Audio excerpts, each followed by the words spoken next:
Merci Seigneur. Dieu de gloire, Dieu de bonté, merci Seigneur pour tout ce qui a été fait jusqu'ici. Maintenant, Père, dans le nom puissant de Jésus, nous remettons, Seigneur, le message de ta parole entre tes mains. Te prions pour l'apôtre Bernarda, Seigneur, qui est là. Nous le remettons entre ta main, Seigneur. Utilise-le, Père, comme tu l'as jamais fait auparavant, pour la gloire de ton nom.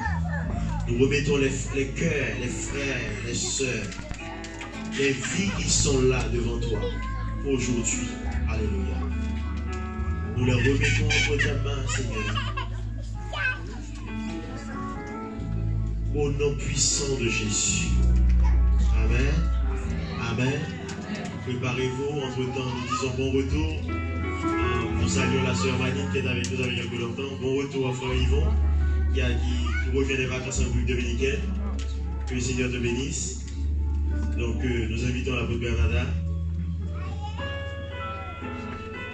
Acclamons le Seigneur.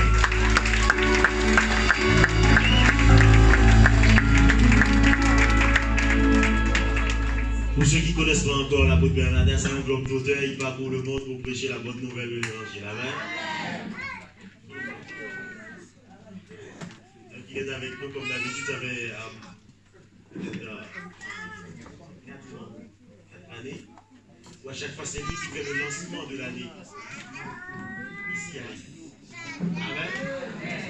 Voilà pourquoi cette année encore, il est là et je bénis le Seigneur pour ça. Acclamons le Seigneur pour sa présence parmi nous. Alléluia. On fait le lancement un jour, j'aimerais qu'on puisse faire l'atterrissage aussi, ça pourrait être intéressant. C'est bien parce que en début d'année, il y a toujours des prophéties fantastiques, il y a toujours des choses fantastiques, mais ce qui est intéressant, c'est de faire le bilan à la fin. Il y a quelques semaines, on a fait un grand rassemblement à l'hôtel Novotel de Bagnolet, à l'invitation de Casarema TV. On était une douzaine d'orateurs, on venait de différents pays, et c'était formidable parce que la chaîne, ils avaient eu beaucoup de poids, ils avaient loué une salle de 2000 places pour la gloire de Dieu. Et puis j'ai vu une chose que je n'avais jamais vue dans les milieux africains ou haïtiens. C'est que 45 minutes avant la réunion, la salle était déjà pleine. Il a fallu demander une deuxième salle. Et ils ont rempli la deuxième salle.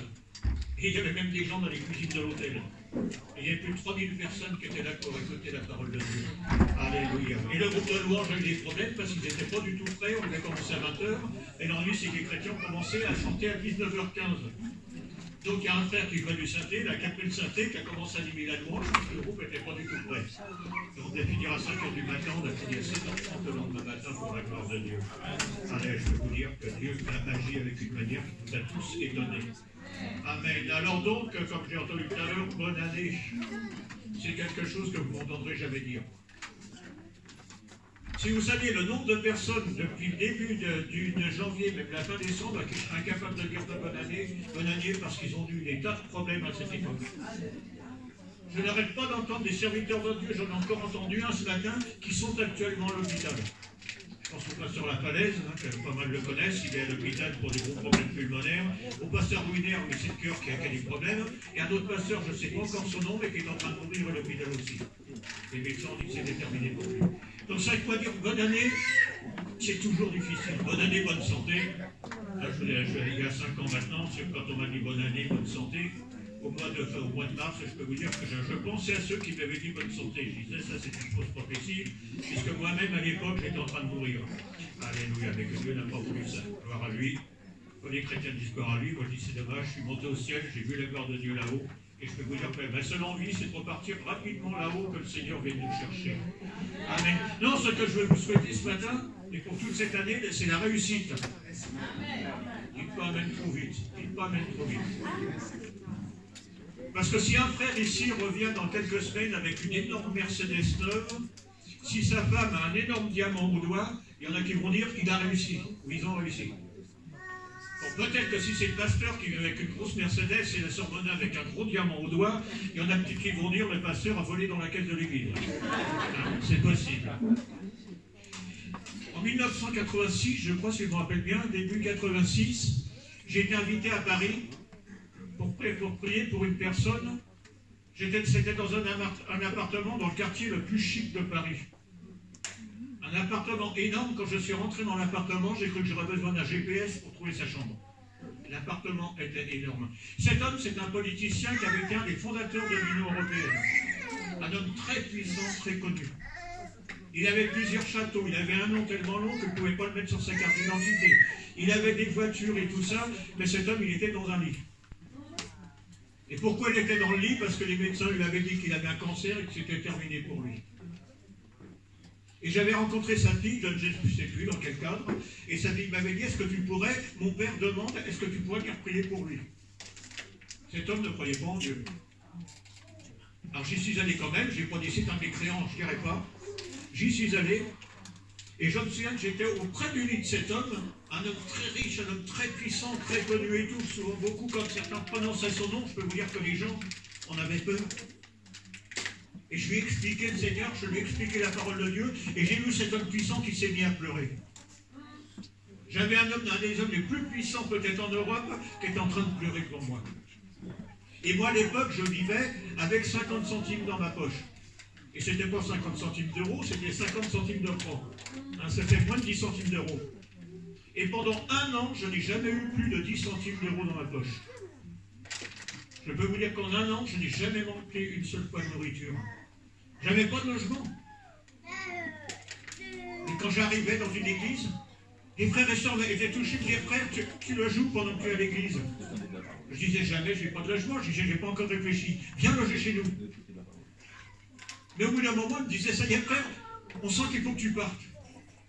Mais aussitôt, quand il me disait ça, il y avait quelqu'un qui m'appelait pour que tu viennes loger chez nous. Je ne suis jamais resté plus de 2 semaines au même endroit. Mais en un an, je n'ai jamais couché une fois dans la rue et je ne demandais rien à personne. J'avais toujours mes 10 centimes. J'ai eu l'occasion d'avoir à prendre des avions, j'ai eu l'occasion d'aller à part à droite, à gauche. J'avais toujours mes 10 centimes. Et cet homme, quand je l'ai vu devant moi, ma pensée à moi, c'était moi j'ai réussi. J'avais 10 centimes, j'avais pas de logement, j'avais pas de quoi manger et tout, je ne savais pas ce que je mangerais le lendemain. Cet homme était sûrement un des hommes les plus riches de France. Et qui s'était riche là-dedans, c'était moi. Cet homme pleurait devant moi. Ça m'a fait pitié. Et pourtant, beaucoup auraient dû dire il a réussi, et en parlant de moi, ils auraient dit celui-là, il est plutôt paumé.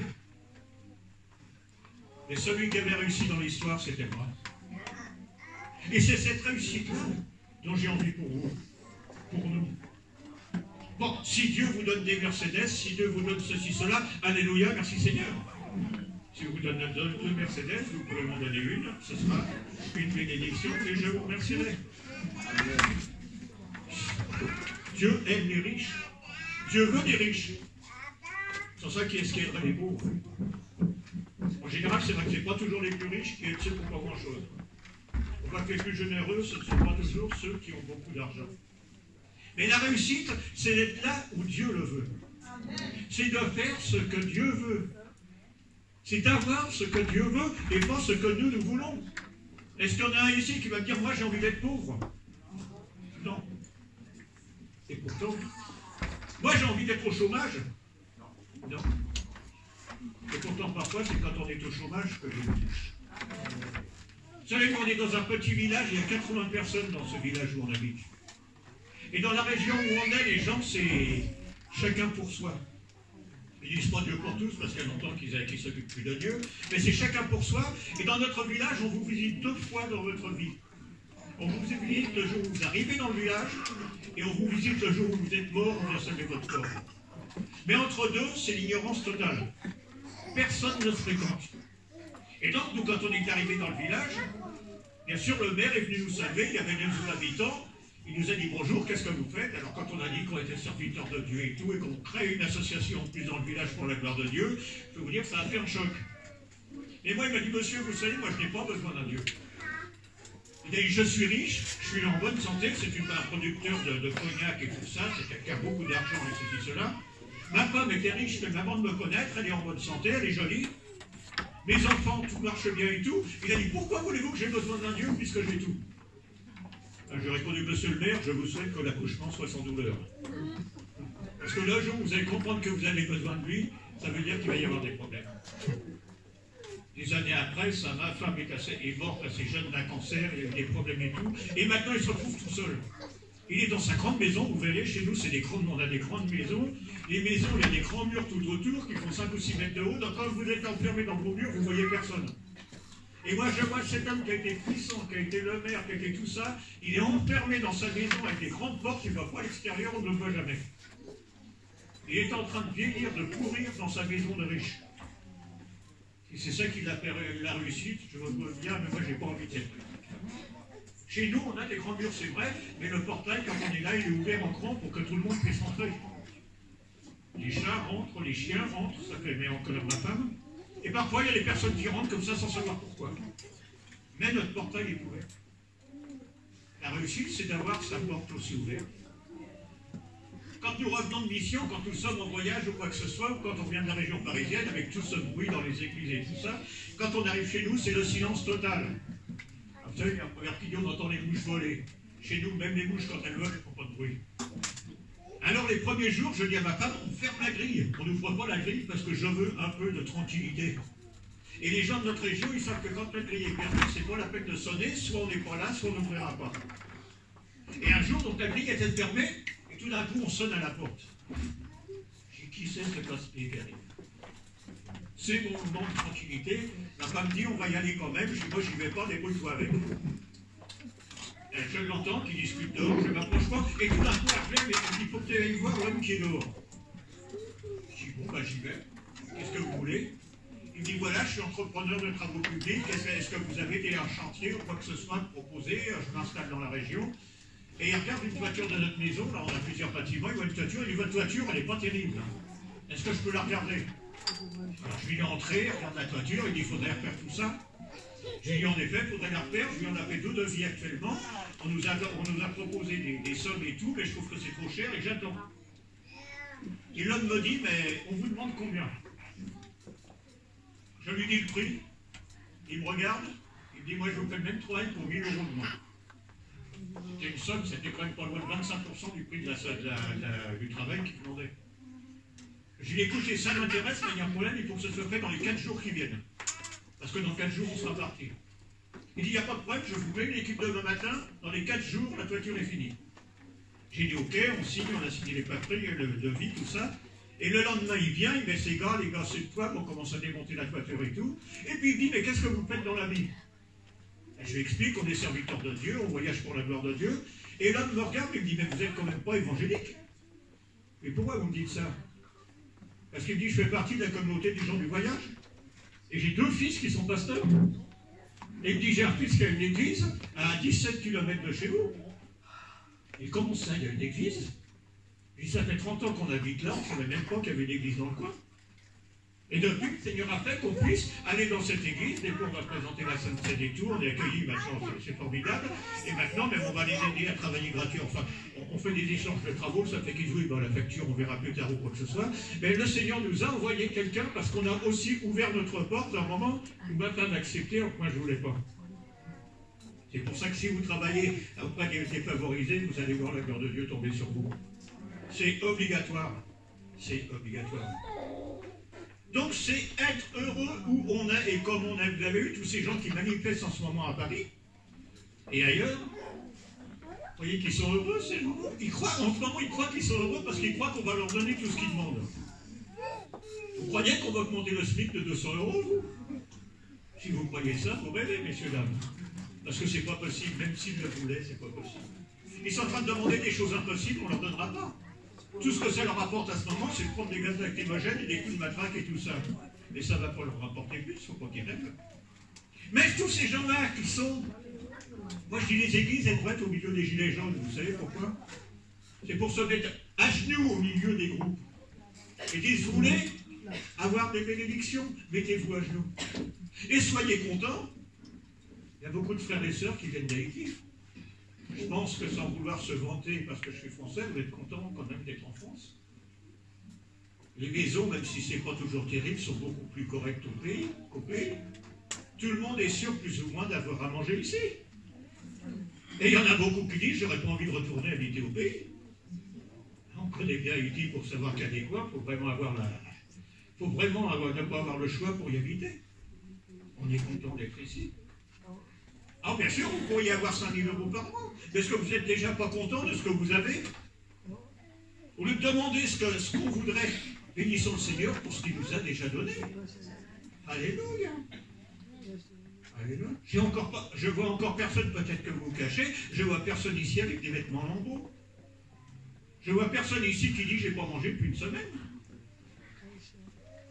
On a tous à manger, on a tous de quoi vivre à peu près, même si on pourrait avoir plus, c'est vrai, même si c'est difficile, c'est vrai, mais dites-vous bien que ça pourrait être encore pire. Moi je ne suis pas très sûr que l'année 2019 qui arrive, ça va être une année de bénédiction, de joie, où tout va être rose et tout va marcher bien. Moi j'ai l'impression qu'au contraire, ça va être une année difficile. Je prêchais dans une église, c'était au mois de novembre ou quelque chose, ou octobre, je ne me rappelle plus, et je disais, mais louez Dieu pour cette année 2018, pour ce qu'il vous a donné, parce que je ne suis pas sûr qu'il vous donne autant en 2019. Moi, je suis sûr que cette année 2019, par les sœurs, ça va être une année avec des problèmes.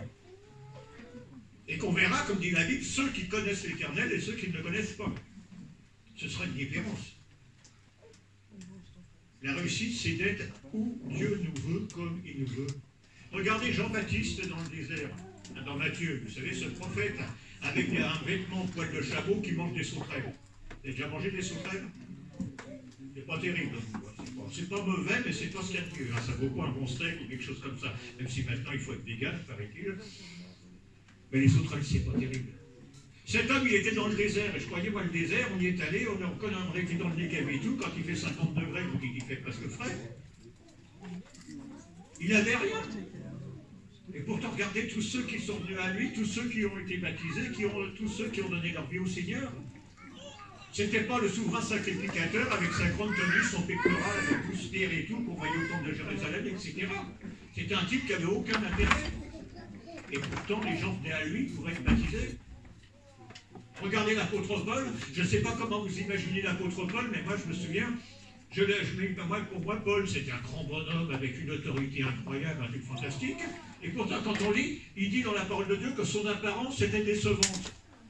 Paul, ça devait être un petit bonhomme, peut-être un peu courbé ou quoi que ce soit, d'abord qu'avec des chars, on ne sait pas ce que c'est, mais qui avait un handicap physique, et pourtant c'est cet homme qui n'était pas un grand homme physiquement, qui était spirituellement les plus grands hommes de la parole de Dieu.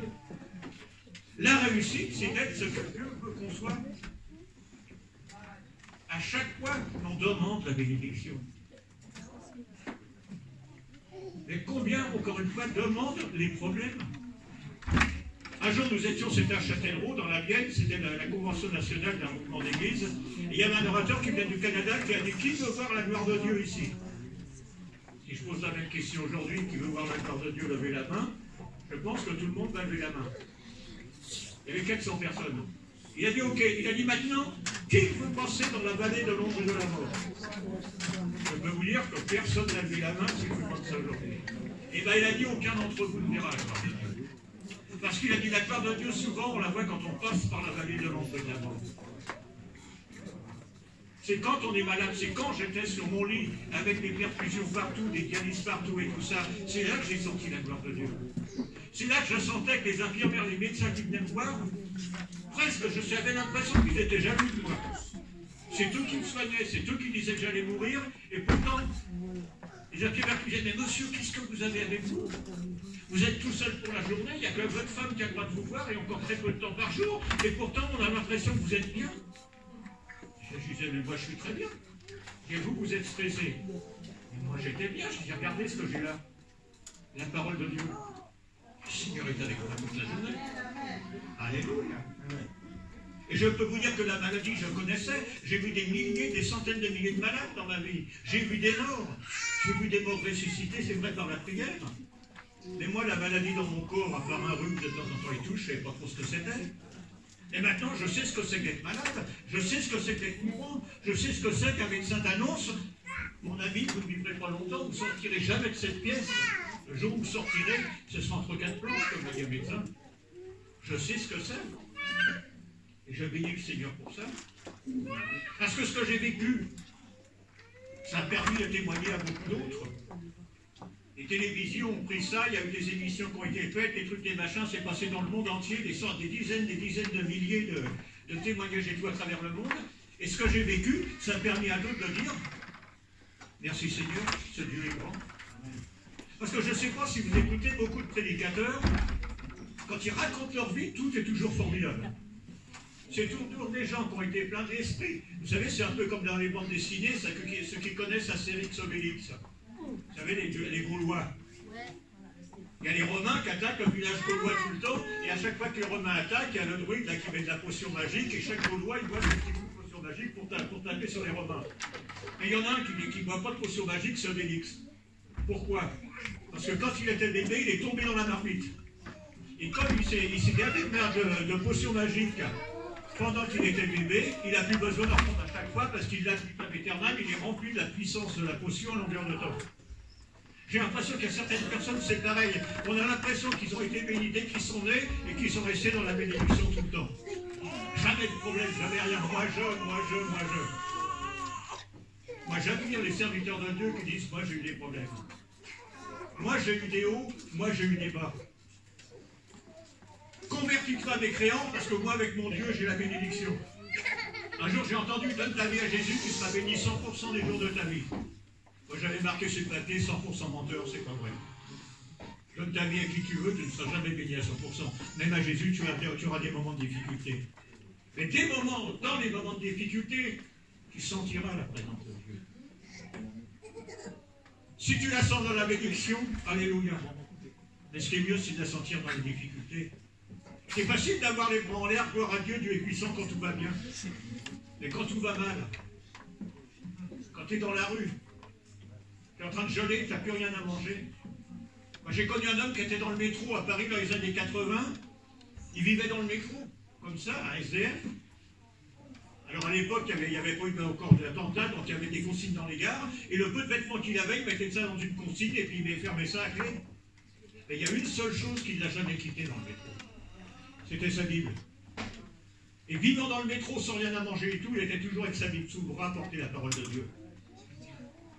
Un jour, le Seigneur a fait qu'une femme pense, lui dit, mais vous êtes ceci, cela, une femme lui a prêté un appartement. Et il lui a prêté un appartement, et de ce jour-là, les choses ont commencé à s'arranger pour lui. Il s'en est sorti. Mais SDF dans le métro, il ne lâchait jamais la parole de Dieu, il prêchait sur les quais du métro à longueur de temps. Et vous l'auriez vu, c'était pas encourageant. Hein. Moi, un jour, il est venu me demander la prière, c'était porte de la chapelle. Il était à 2 mètres de moi, il y avait une telle odeur que je ne pouvais déjà plus respirer. Mais dans cet été-là, il louait encore son Seigneur. Il était déjà dans une dimension de réussite alors qu'il était au plus bas de la société, comme vous verrez les uns et les autres. C'est important. Regardez l'apôtre Paul. Quand est-ce qu'il loue le Seigneur? C'est pas quand ça marche. C'est quand il est enfermé avec Silas. Il nous a dit qu'ils sont tabassés à coup de tout un tas de trucs, de machin et tout. Ils sont torturés et tout. Qu'est-ce qu'il faut? Ils louent le Seigneur. Et qu'est-ce qui se passe? Leur geôlier est touché lui-même. Le geôlier les emmène et les amène chez lui pour manger. Et les geôliers se convertissent. J'ai connu un frère, un serviteur de Dieu, c'était un Brésilien, un jeune fou. Un jour, il a décidé d'aller prêcher la parole de Dieu dans les pays de l'Est. Il a pris un billet d'avion, il est arrivé, je ne sais plus trop dans quel pays, un pays communiste et tout. Il descend de l'avion avec sa Bible sous le bras. Quand les services de sécurité l'ont vu, il a dit, qu'est-ce que vous venez faire, vous? Il a dit, moi je viens prêcher l'évangile, le nom de Jésus et tout ça. Il n'est jamais descendu de l'avion. Aussitôt il est arrêté, il était mis en prison, il a été torturé pendant 2 semaines. Il était en sang, c'était terrible, et il nous racontait qu'il a senti que ces dernières minutes arrivaient, et il était au bout, et la seule chose qu'il a pu faire, c'est intéressant par rapport à ce qu'on a entendu là, dans la première partie, c'est qu'il a attrapé la main du gars qui le torturait. Il a dit, mon frère, au nom de Jésus, je t'aime. Et il s'est écroulé. Le geôlier, il a dit, qu'est-ce que c'est que ce truc-là? Le geôlier a quitté la prison, il est allé à l'ambassade de France de ce pays. Il a dit, je suis en train de torturer un de vos ressortissants. Il a dit, vous ne savez même pas qu'il est dans cette prison, mais je suis en train de le tuer. Il a dit, si vous réagissez pas rapidement, dans quelques heures, il est mort. Il a eu 1 an d'hôpital après pour se remettre de ses blessures et tout ça. Mais alors qu'il était torturé, qu'il était à quelques secondes de la mort, que tout était cassé en lui, il a osé dire « Je t'aime au nom de Jésus » à celui qui le torturait. Il était déjà dans la réussite. Et je peux vous dire qu'à 26 ans, il avait prêché déjà dans plus de 50 pays du monde.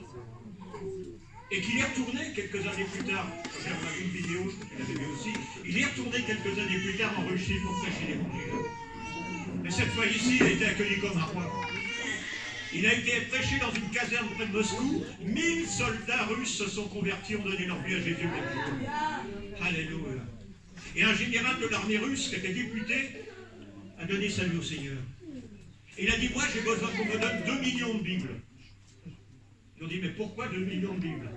Parce qu'il a dit, je vais distribuer la Bible à tous les soldats russes, parce qu'un soldat russe sans la parole de Dieu est un homme perdu, qu'il a dit. Alléluia. Mais avant que ce frère, Josué Youn, ait vécu ces choses-là, il est passé à quelques secondes de la mort sous la torture. Alléluia.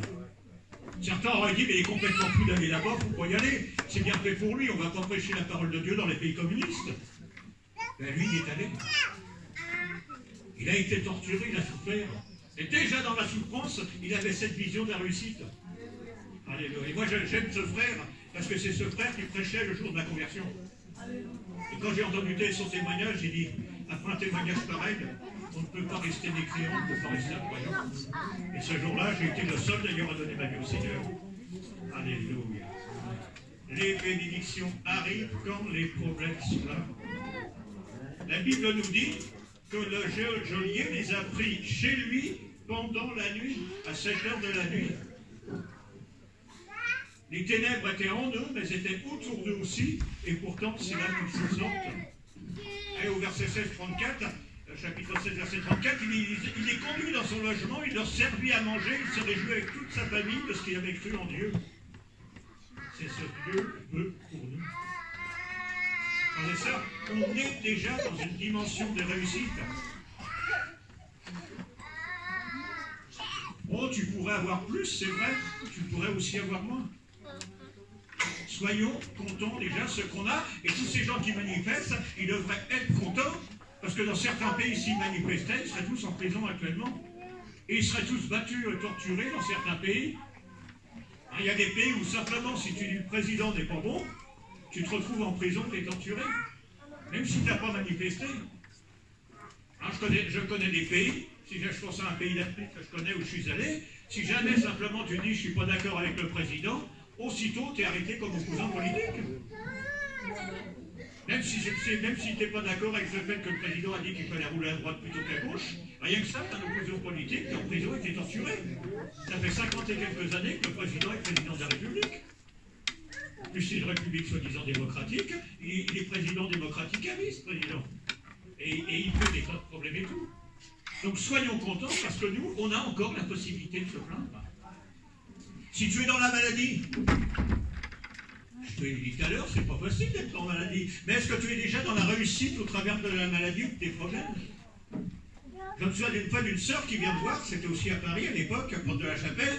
Elle me dit, frère, faut que vous priez pour moi, ça va pas, j'ai un cancer, je suis en phase terminale et tout. Et elle me fait tout un tas de trucs et tout, elle hurlait dans la pièce, enfin c'était l'hystérie complète. On était avec des frères et sœurs là, qui se tenaient dans la prière, et à un moment je lui dis, mais ma sœur, loue le Seigneur. Je vais voir l'hôpital d'Aenec à Paris. Va dans telle chambre. Il y a un homme, il a le même cancer que toi. Mais lui, il est tellement malade qu'il n'a même plus la force de se plaindre. Alors glorifie ton Dieu parce que toi, tu as encore la force de te plaindre. Elle est partie, elle a claqué la porte. Elle ne m'a pas claqué moi parce qu'elle ne voulait pas. Mais les frères ont dit, mais c'est dur ce que t'as dit. J'ai dit oui, mais il n'y a rien d'autre à dire. Le mardi, elle est venue à la prière, elle est rentrée dans l'église, elle m'a sauté au cou, elle m'a embrassé. Elle a dit, merci Seigneur, je suis dans la joie. Oui, pour l'instant, je suis toujours malade, mais je suis dans une dimension de réussite. Alléluia. Parce que je peux encore sentir ma souffrance, je peux encore bouger, je peux encore me plaindre. Et l'autre là-bas, il n'a même plus la force de pleurer. Où est-ce que tu en es, toi, dans ta réussite? Est-ce que tu es dans la louange? Ou est-ce que tu n'arrêtes pas, Seigneur, j'ai pas ça, j'ai pas ça, j'ai pas ça? Marc 11, 24, tout ce que vous demanderez en priant, croyez que vous l'avez déjà reçu et vous le verrez s'accomplir. Si attendez pas de le voir pour être dans la réussite. Vous savez, suite à la soirée là, de Casarémal, la soirée Magnolet, tout en dessous, si vous regardez sur YouTube, vous verrez, pendant tout le message, il donne mon numéro de téléphone. Et depuis quelques temps, il est assailli de coups de téléphone de personnes qui ont des problèmes et qui demandent la prière. Mais il y a quelques jours, il y a une sœur qui nous a dit, écoutez, voilà, je téléphone, et elle dit, est-ce que vous pouvez me recevoir samedi, donc hier? On a dit, oui, c'est possible. Elle dit, samedi vers 10h, oui, c'est possible. Et puis moi, je pensais bêtement, là, en tant que ça, je dis, elle est dans la région parisienne, elle vient nous saluer et tout, elle est dans une église du coin. Et je lui dis, mais ma sœur, vous venez d'où nous voir? Elle me dit, je viens de Kourou, en Guyane. Comment ça, vous venez de Kourou? Elle me dit, oui, je prends l'avion pour venir recevoir ma bénédiction à Paris, vous priez pour moi et je repars à Kourou. Je lui dis, mais c'est incroyable. Et la sœur, voilà, on l'a vu hier, la sœur est venue vendredi de Guyane, jeudi de Guyane, pour qu'on prie pour elle. Elle a reçu la prière, c'est vrai que je peux vous dire que ça a été une ambiance, ça a été béni. Elle est repartie en Guyane ce matin actuellement, j'avais dit tiens, on l'amènera ici ce matin. Et puis ma manque de chance, actuellement elle est dans l'avion, et les gens volent pour retourner à Kourou. Je lui dis ma soeur, elle a entendu. Quand elle s'est assise, je lui dis ma soeur, à la limite on n'a même plus besoin de prier pour toi. Parce que si tu as fait tout ce chemin, Dieu était déjà dans l'avion avec toi, tu étais béni avant d'arriver. Alléluia. Alors bien sûr, il fallait bien prier pour elle quand même. Mais elle était déjà dans une dimension de réussite en sachant qu'elle allait faire, je ne sais plus combien, près de 16 heures d'avion pour recevoir simplement la position des mains. Et je lui dis, mais attends, mais tu es à Kourou, il y a des pasteurs. Il y a le pasteur Derek qui y était, on y était ensemble à Kourou. Et j'ai dit, il y a une grande église, il y a un pasteur qui est très connu et tout. Non, Dieu m'a montré qu'il fallait que je vienne en France pour que vous priez pour moi. Et quelques jours avant, un homme nous a téléphoné, j'ai besoin de votre prière aussi. Je suis fils de la dame qui va venir chez vous. Elle n'avait pas encore été touchée, elle témoignait déjà. Et son fils est un footballeur professionnel qui joue en France. Je me disais, mais ça va lui jusqu'où? La foi de cette femme qui est venue. Votre dimension de réussite. Un jour, il y a des années, on nous téléphone, il y a un homme qui est schizophrène, il a 35 ans, il a besoin de votre prière. On était à Paris, on prie pour lui, et puis pour que sa mère était là. La schizophrénie est partie au nom de Jésus, il a été libéré. Amen. Alors ils sont rentrés, ils étaient guadeloupéens. Ils sont rentrés à Pointe-à-Pitre. Et quelques jours plus tard, j'ai une femme au téléphone qui me dit, voilà, je suis un médecin, je suis connu et tout, j'ai eu des problèmes, je joue dans les casinos et tout, je perds tout mon argent, j'ai des dettes terribles. Elle a dit, je lui ai dit, on va prier pour vous. Elle m'a dit, j'arrive. Je lui ai dit, je suis à Pointe-à-Pitre, en Guadeloupe. Elle a pris l'avion, elle est arrivée à Pointe-à-Pitre. On a prié une dizaine de minutes pour elle.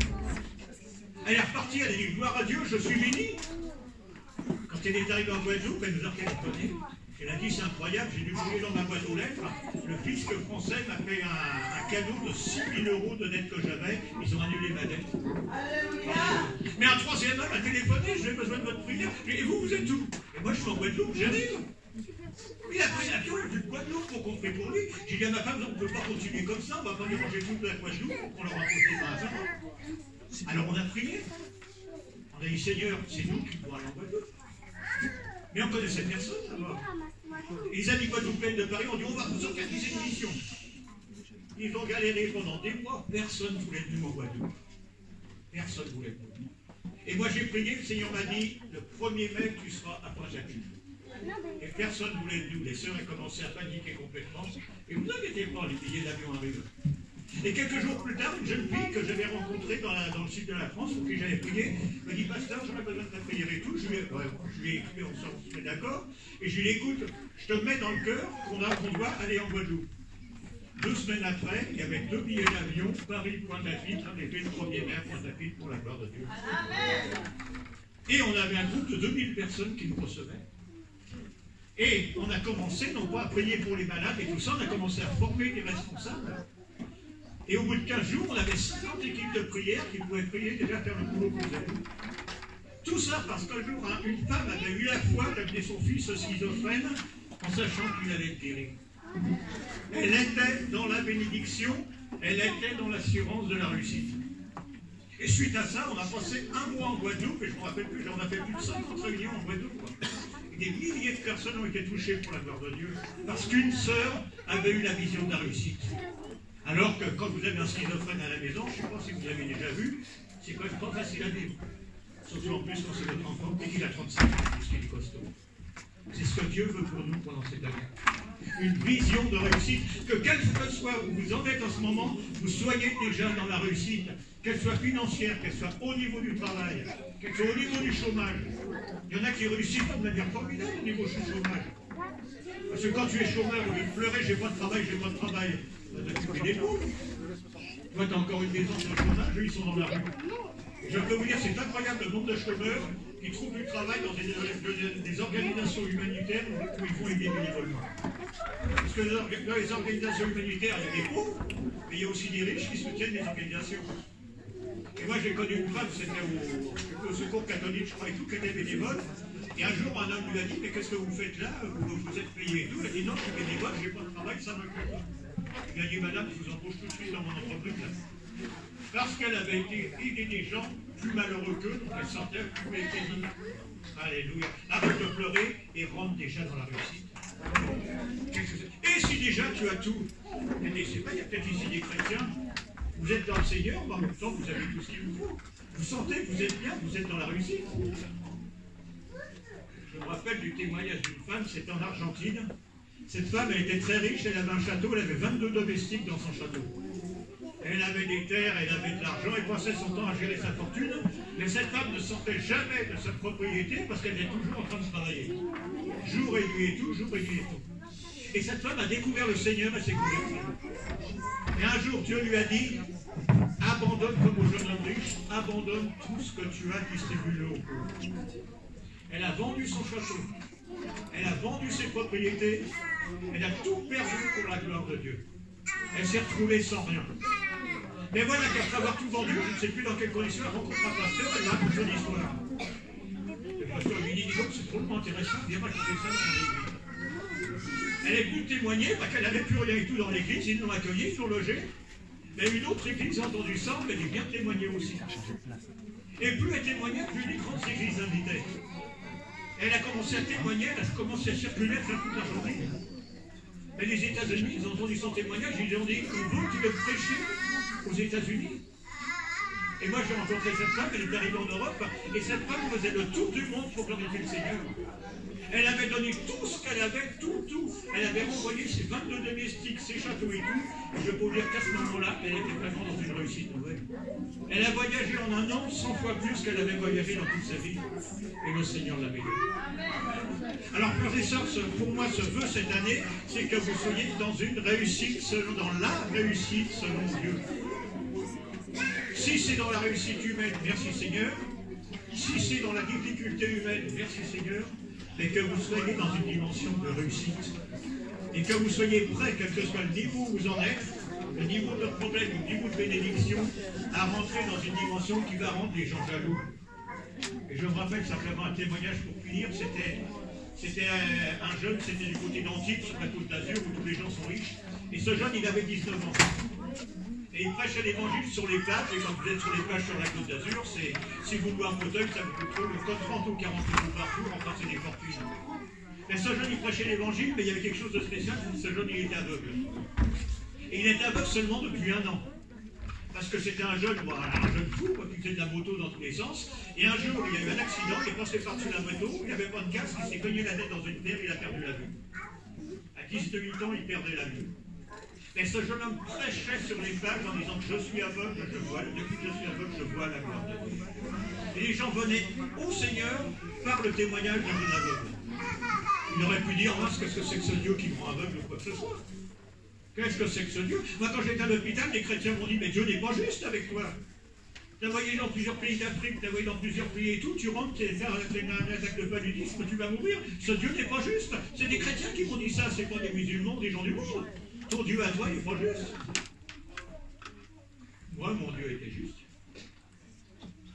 S'il n'était pas juste, je n'aurais pas vécu ce que j'ai vécu pendant que j'étais à l'hôpital. Les médecins n'auraient pas été touchés par le Seigneur. Les laboratoires auraient, même jusqu'aux États-Unis, n'auraient pas compris ce qui s'est passé au niveau de certains médicaments. Des milliers de personnes n'auraient pas été touchées par l'évangile, par la télévision, tout ça. Mon Dieu était juste et il a voulu que je passe par là. C'est pas lui qui a fait que je sois malade. Et il a permis que je sois malade pour ça. Alléluia. Alors mon frère, ma soeur, on va se couvrir dans la prière, on ne va pas être trop long. L'Apocalypse au chapitre 2, plusieurs endroits nous dit que celui qui a des oreilles entende ce que l'Esprit dit à l'Église. à l'Église ou à ceux qui sont dans l'Église. Père éternel tout-puissant, je vais te présenter chacun d'entre nous dans cette année qui commence, Seigneur. Certains vont avoir une grande année de bénédiction, d'autres vont avoir une année où il y aura des problèmes, des petits problèmes ou des gros problèmes, où il va y avoir des problèmes. Aucun n'aura une année sans problème, ça m'étonnerait. Mais Seigneur, je te demande de rentrer maintenant dans la tête, dans le cœur de chacun et dans son corps, une dimension de réussite, Seigneur. Que chacun puisse en ce moment, les yeux fermés, dis-je déjà, j'ai la réussite et je suis une réussite. Je suis une réussite. Laisse-toi remplir de cette dimension de paix, d'amour. On a parlé de l'amour tout à l'heure. L'amour des hommes, mais aussi l'amour de Dieu, qui est dans les bons moments et dans les mauvais moments. Alléluia. Si tu as juste la tête au-dessus de l'eau, qui nage hors de l'eau, dis-toi bien que c'est parce que le Seigneur est en dessous et qu'il est en train de te maintenir. Parce que sans ça, même ta tête serait sous l'eau. Remplis-toi maintenant d'une dimension de réussite. Je suis une réussite et je vais avoir la réussite selon Dieu. Merci Seigneur pour les bons moments. Merci Seigneur pour les mauvais moments qu'il va y avoir. Simplement Seigneur, je te demande que quand il y aura des mauvais moments, chacun d'entre nous qui les vivra puisse sentir ta présence. Sentir que tu les maintiens. Sentir que comme une béquille qui va m'aider à marcher quand mes jambes spirituelles seront complètement affaiblies, seront épuisées. Seigneur, tu viens bientôt et de plus en plus vite. Seigneur, cette année, il va y avoir des difficultés, des combats, beaucoup plus de gens dans les rues, les migrants, les pauvres, mais aussi les gens qui sont riches, qui ont de l'argent, mais qui sont quand même en train de manifester. Seigneur, que nous puissions leur montrer que nous avons réussi. Réussi non pas selon les hommes, mais selon ton esprit, selon ta volonté, Seigneur. Alléluia. Au travers de cette dimension spirituelle que tu veux faire rentrer entre nous, tu fasses rejaillir au travers de nous une jalousie que les autres auront en nous entendant. On veut la même chose que ce que tu as, mon ami. On veut la même chose. Que tu puisses leur dire, viens dans l'église. Parce que dans notre église, on réussit. On ne réussit pas par l'argent, on ne réussit pas par tout un tas de choses. On réussit parce que l'Esprit de Dieu est dans cette église. Alléluia. Ou viens chez moi, viens prier chez moi avec les frères et sœurs, parce que la réussite, elle est aussi dans notre maison. Peut-être au milieu d'une maison où il n'y a presque pas de meubles. Peut-être une maison où il y a juste à manger.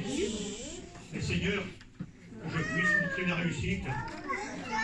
Je pense à ces frères et sœurs qui, il y a de nombreuses années, dans le sud de la France, nous ont invités à manger chez eux et qui n'avaient rien à nous donner à manger.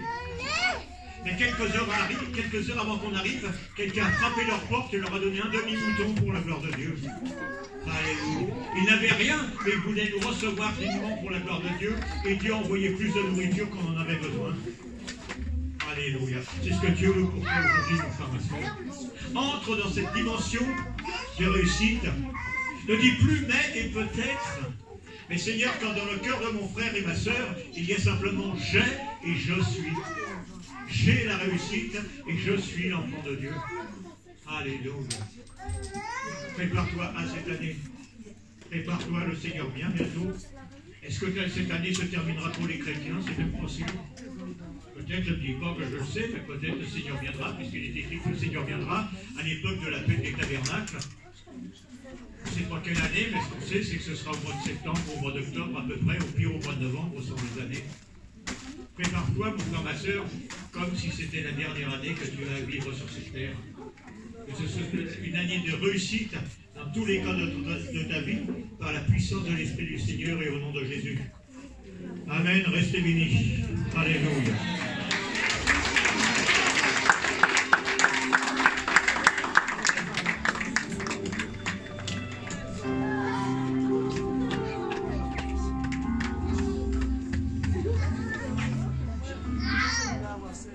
Gloire à Dieu, nous bénissons le Seigneur. Et nous allons prier. Alléluia. Gloire à Dieu. Saint-Esprit, je m'abandonne à toi. Saint-Esprit, je m'abandonne à toi. Dans ma vie et conduis-moi. J'aime la vie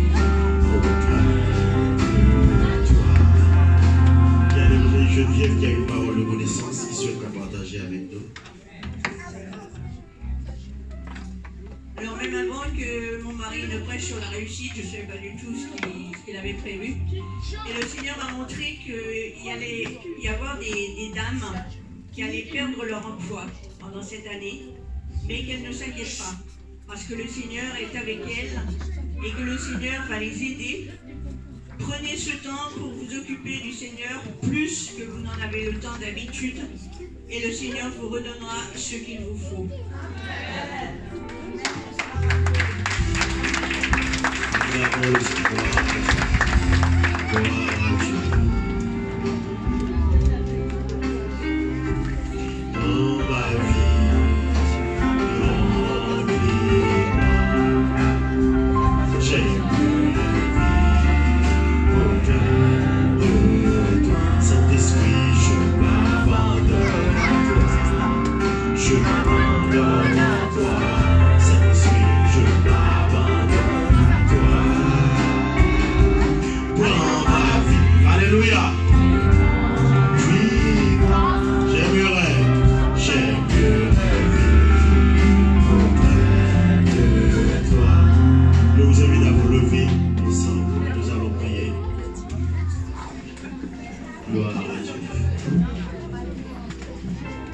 Vous êtes déjà dans la réussite.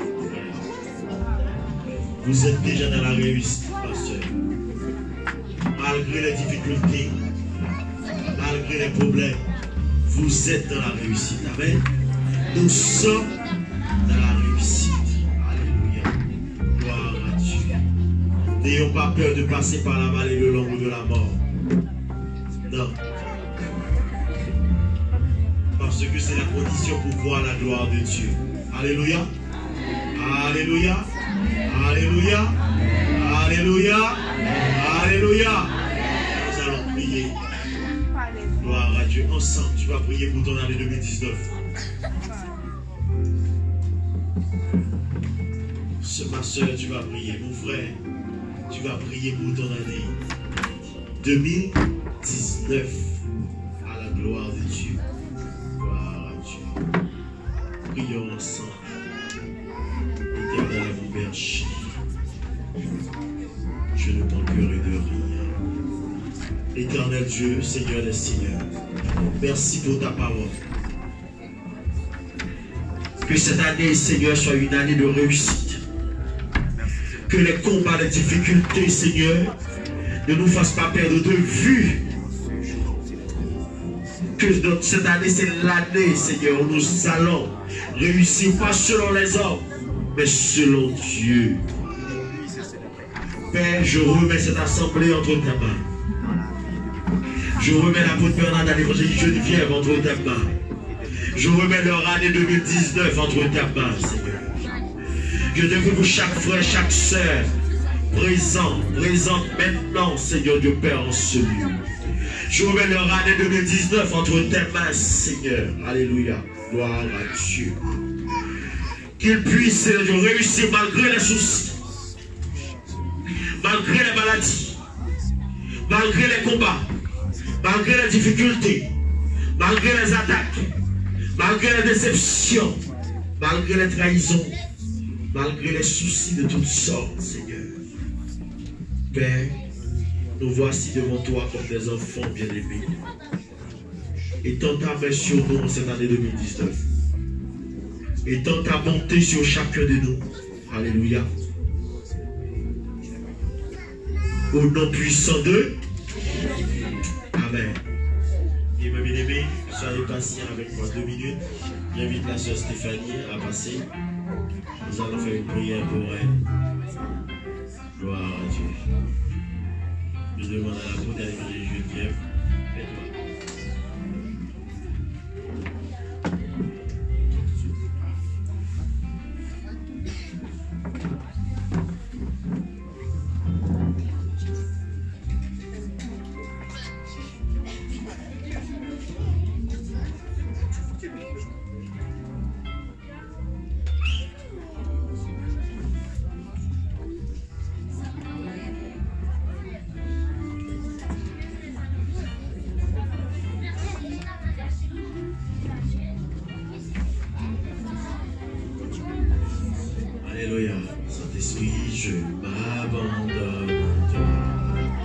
je m'abandonne à toi.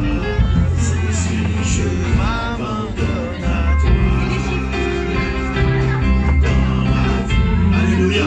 Et quand tu vois, j'aimerais vivre auprès de toi. Saint-Esprit, je m'abandonne à toi. Le sang de Jésus, je m'abandonne à toi. Saint-Esprit, je m'abandonne à toi.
Que la réussite selon le Saint-Esprit reste avec nous, nous accompagne tout au long de l'année 2019 et même au-delà. Au nom puissant de Jésus. Bon dimanche, bonne semaine.